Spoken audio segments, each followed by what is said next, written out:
Who truly benefits from insecurity in Africa? A deep look into colonial activities and their lasting impact. Insecurity in Africa is often presented to the world as an internal failure, weak leadership, ethnic divisions, religious extremism, or corruption. While these factors exist, they are not the root cause.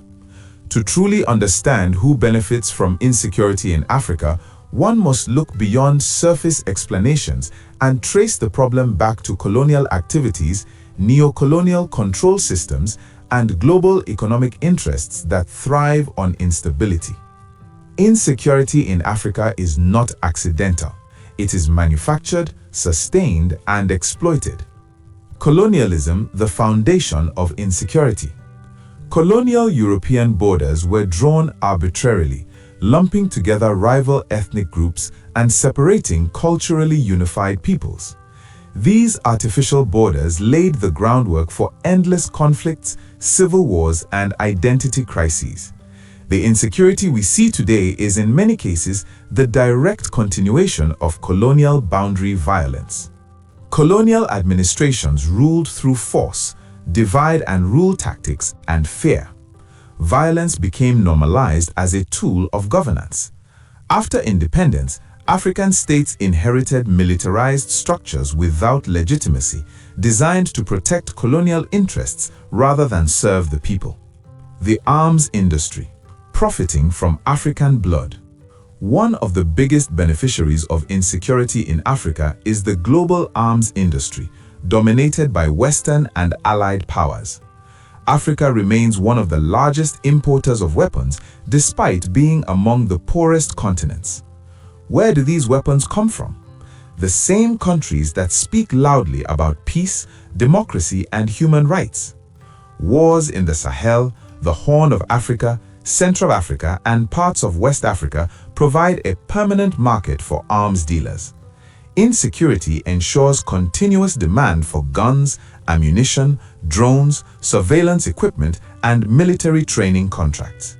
Peace would collapse this market. Instability sustains it. Foreign military presence and strategic control. Colonialism never truly ended. It changed form. Foreign military bases across Africa, often justified as counter-terrorism operations, are concentrated in resource-rich and strategically important regions.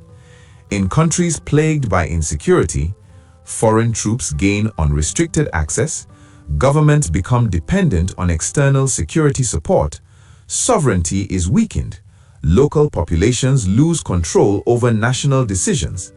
Insecurity becomes the excuse for permanent foreign presence. Stability would demand withdrawal. Therefore, instability is quietly tolerated and in some cases subtly encouraged. Multinational corporations and resource extraction.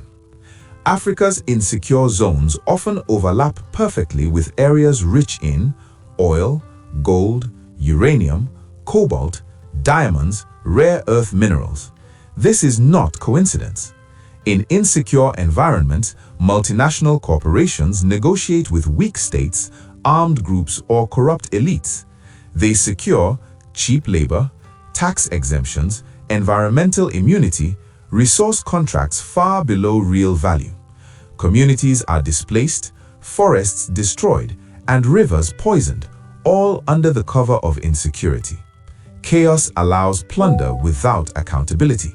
Financial institutions and debt dependency. Colonial powers established economic systems that made African economies dependent on external financing. Today, global financial institutions benefit when African states are insecure because instability forces governments to borrow more, accept harsh loan conditions, privatize public assets, and cut social spending. Debt becomes another tool of control. Insecurity weakens bargaining power and traps nations in cycles of dependency. Local elites as middlemen. Colonialism also created a class of African elites trained to serve external interests. These elites benefit personally from insecurity because it keeps them relevant as stabilizers, it justifies authoritarian control, It attracts foreign aid they can divert. It silences popular demands for accountability. In many cases, insecurity is politically convenient. A frightened population is easier to rule. Media narratives and psychological control. Western media often portray Africa as naturally violent, chaotic, and unable to self-governance. These narratives normalize foreign intervention, justify exploitation, dehumanize African victims, and hide the true beneficiaries of conflict. By controlling the story, colonial powers shift blame away from historical responsibility and ongoing interference. Terrorism as a managed threat. Many extremist groups operating in Africa did not emerge in a vacuum. They thrive where state structures were weakened by colonialism, borders were destabilized, foreign wars spilled over, arms flooded the region. Instead of addressing root causes, external powers focus on managing terrorism, not ending it. A permanent low-level threat justifies endless military budgets and interventions. Who loses from insecurity? While elites and foreign interests benefit, ordinary Africans pay the price. Displaced families, lost generations of education, economic stagnation, trauma and death, forced migration. Africa's youth, its greatest resource, are trapped between war, poverty, and dangerous migration routes. Breaking the cycle.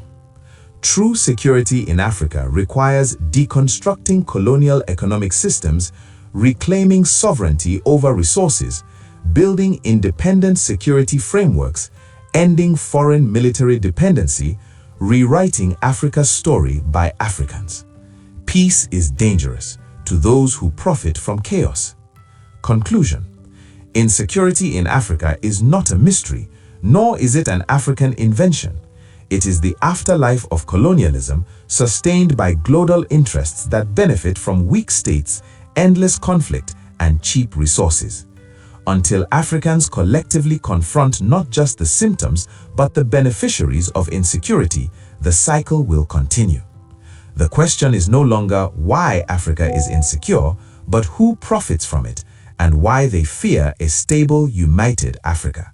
Stay tuned and see you on the next episode. Viva Africa!